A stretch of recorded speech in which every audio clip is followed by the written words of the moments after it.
Here's how to find your wallet address on the Kraken app.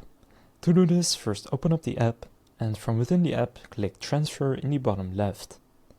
Now here you want to click on Deposit, and then here just set it to crypto. Now find the cryptocurrency that you want to find your wallet address for.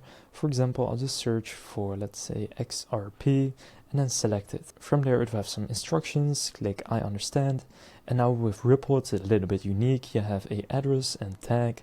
Usually you will only have an address, but here you can now click copy address, and then you will have your address, so you can then paste that in on the wallet you are sending from, and then confirm the transfer.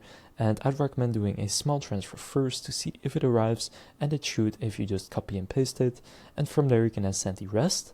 Now if you're using XRP, then you will also need to add the tag. But for example, if I would select Bitcoin, I would need to first select a network. So just pick the same network that you are sending the crypto from on your other wallet, which with Bitcoin most often will be either Bitcoin or Lightning. I'll use the normal Bitcoin one and click I understand, and then here you will get your wallet address. So now you know how to find your wallet address on the Kraken app. If this video was helpful, please consider leaving a like and subscribing to my channel. With that being said, I will see you in the next video.